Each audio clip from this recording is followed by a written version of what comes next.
Reuters. With oil prices soaring and fuel protests spreading across the globe, it almost sounds too good to be true. A car that runs on nothing but water. And all kinds of water will do. River, rain or sea, they all make this car mobile. Even tea works. Japanese company Genpax unveiled the eco-friendly vehicle in Osaka.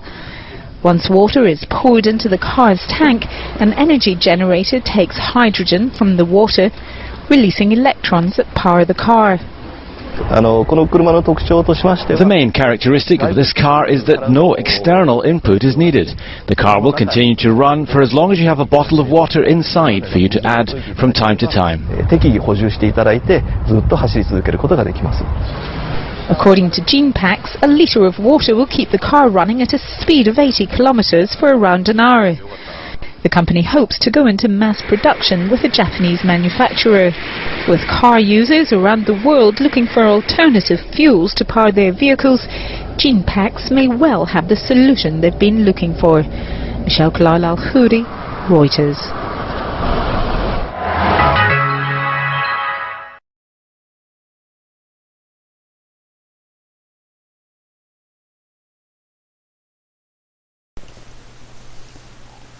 Chapter 7E, Oil Control. Not only do the modern-day proponents of the Great Plan own and control the majority of the world's central banks and mainstream media, but they control nearly all of the energy in the form of oil. This was accomplished through the Rothschilds' backing of the Rockefellers' aggressive ambition to set up a global oil monopoly in the late 1800s. We already went over that, but just know that the next time you buy gasoline for your car, if you're buying Exxon, Chevron, Mobil, Texaco, Union 76, Shell, or Arco, you are sending money directly to the Illuminati. In other words, every time you fill up your car, the Illuminati gains more money and therefore more power. Get it? We'll go over this more later, but the proponents of the Great Plan are also the ones who are promoting the environmental movement to fight additional oil exploration. This keeps the oil prices artificially high and their monopoly turning out the maximum profits possible while keeping humanity under their financial thumb. Here is an interesting tale for you to consider, and this is a 100% true story. There once was a genius named Nikola Tesla, who was a fierce competitor of Thomas Edison's in the late 1800s, early 1900s. Edison was running his newly founded General Electric Corporation, and Tesla worked for GE's competition, Westinghouse. Tesla was a profound inventor whose story has largely been stricken from the public record because of his many unique and beneficial to mankind inventions that the Illuminati wanted for themselves. There is one particular invention that got him in big trouble with the Illuminati at the peak of his creative endeavors: the Tesla free energy coil. After inventing AC electricity, which stands for alternating current and is how electricity is transmitted and used worldwide today, Tesla sold his AC invention to George Westinghouse, his boss at the time, for $1 million. Tesla then went to work building his dream project, a free energy generator he was going to give for free to mankind. Tesla spent his remaining funds on his other inventions and culminated his efforts in a major breakthrough in 1899 at Colorado Springs by transmitting 100 million volts of high-frequency electric power wirelessly over a distance of 26 miles, at which he lit up a bank of 200 light bulbs and ran one electric motor. The method he would use to produce this wireless power was to employ the Earth's own resonance with its specific vibrational frequency to conduct AC electricity via a large electric oscillator. With this version of his Tesla coil, Tesla claimed that only 5% of the transmitted energy was lost in the process. Tesla didn't have much of that $1 million left after he paid off the investors in his AC program, and out of funds yet again, he turned to J.P. Morgan to fund the project, not knowing what a truly evil man Morgan was and whose interest he really represented. When J.P. Morgan agreed to fund Tesla's project on Morgan's terms, construction on a huge structure was started and almost completed near Wardenclyffe in Long Island, New York. Looking like a huge wooden oil derrick with a mushroom cap, it rose into the sky a total height of 200 feet. Apparently there was some sort of misunderstanding as the project moved along, and Tesla told Morgan it was his full intention to use the device to offer free energy to humanity. Morgan was furious, as this would have enabled mankind to get out from under the Illuminati's energy control stranglehold and prosper, and would have drastically reduced the power of the Illuminati energy monopoly. Morgan withdrew his support to the project in 1906, and eventually the structure was dynamited and brought down in 1917. Tesla was a great man and never much cared about how much money his inventions were worth, only whether or not they would benefit mankind. He died penniless in 1947. Upon his death, the federal government confiscated all of his blueprints, diagrams, writings, etc., with the excuse that they were too dangerous to fall into the wrong hands. Whose worse hands could they have fallen into other than the Illuminati, who now are using his inventions against us? Not only does the technology exist for unlimited, cheap, free energy, but it is being suppressed by the Illuminati in order to maintain their energy monopoly. Another point of fact right now, as you read this, the technology exists for automobiles to run on liquid hydrogen, the same fuel that powers the space shuttle. Derived from the electrolysis of water when burned in an internal combustion engine, liquid hydrogen burns completely clean, emitting only water vapor out of the exhaust pipe, with no harmful emission whatsoever. Do you think, though, with humanity firmly in their grip via their worldwide oil monopoly, that the Illuminati are going to allow this technology to reach the masses? Not if they can help it. They will challenge my assessment of liquid hydrogen, saying it takes too much energy to electrolyze water to create liquid hydrogen. That is where the Tesla coil cheap energy generator could easily remedy this. It is the Luciferian Rockefeller Rothschild Illuminati New World Order consortium who not only control the output and distribution of all the oil that is polluting our planet, and are the ones suppressing the clean technologies that will correct this. But they are the ones pushing the environmental movement through the UN in order to create and control both sides of the equation. I will talk about this later, but man-made global warming is a manufactured fraud designed to destroy the industrialized nations of the world through tyrannical cap-and-trade pollution taxes issued and enforced by the Illuminati-founded and controlled United Nations. You probably know who Al Gore is, right? The former vice president under alleged 33rd degree Freemason President Bill Clinton. The same Al Gore who made an inconvenient truth about how man-made global warming is going to destroy us all. The same Al Gore who is also an alleged 33rd degree Freemason doing the bidding of the Illuminati. In the 1970s, the big environmental scare was global cooling, and that is a fact. You really need to open your eyes and see how badly we are being taken for a ride.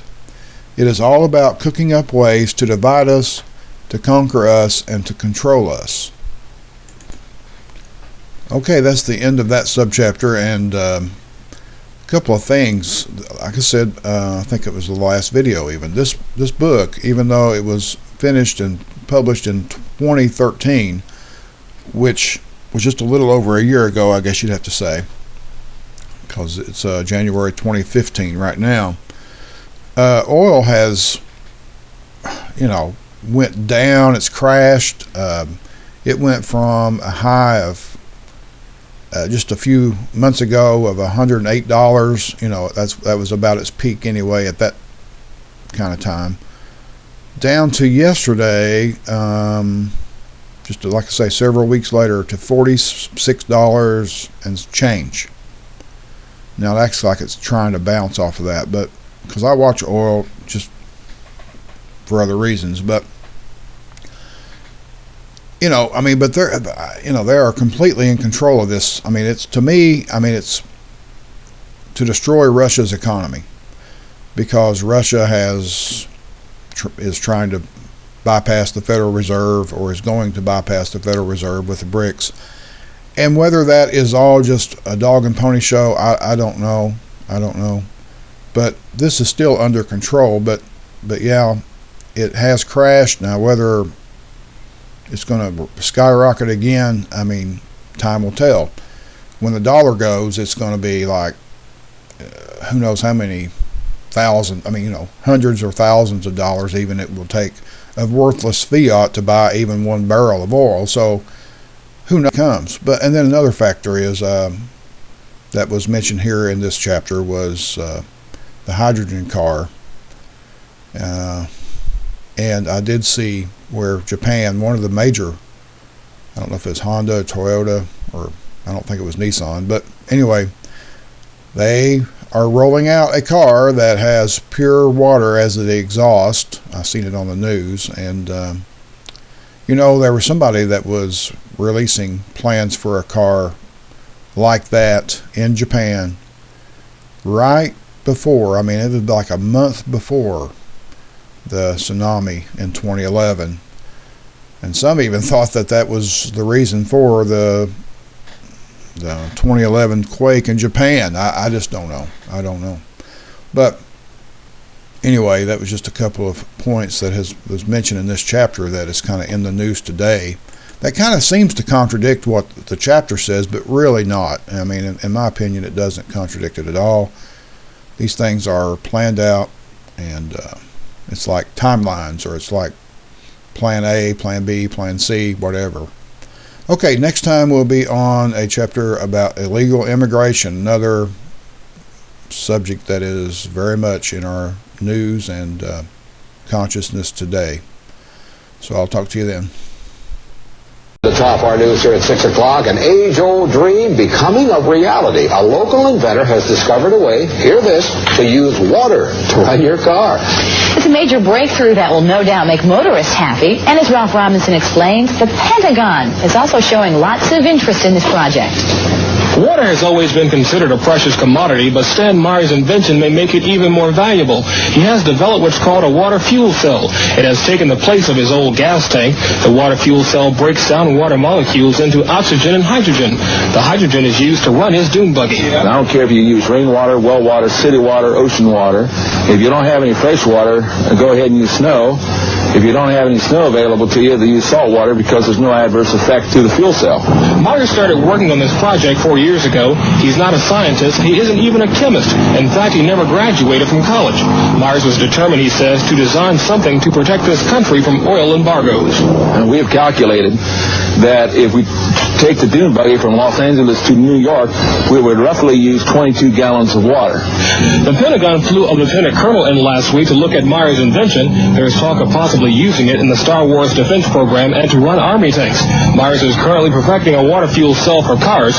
It will cost about $1,500. He says it won't need any maintenance, and you won't have to replace it. It'll be at least 2 years before the fuel system goes into mass production. The day it happens will be one the fuel industry hates, but it'll put a smile on the face of those who've had to say at one time or another, fill her up.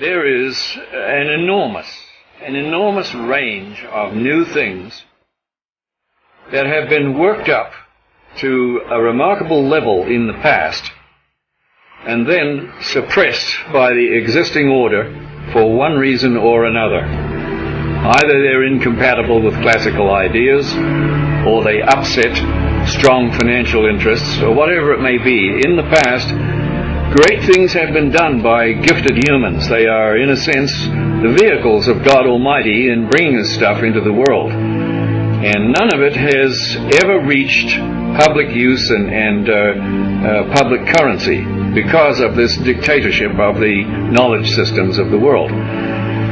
Video, and in particular projects like this one we're on now, they reveal that you can do to these ancient, seemingly ancient discoveries what was not possible or feasible 50 years ago. It was simply beyond technical capabilities, and the means of distributing what you discovered were all in the wrong hands.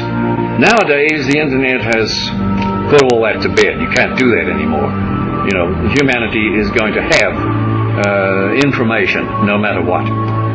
So I see in the things that I know about and have been personally involved with a great horizon for producing an endless series of productions like this that will bring this stuff out of the limbo where they've been shoved and into the full light of day, where some of the bright young people who are now on the earth can make them into blessings for mankind.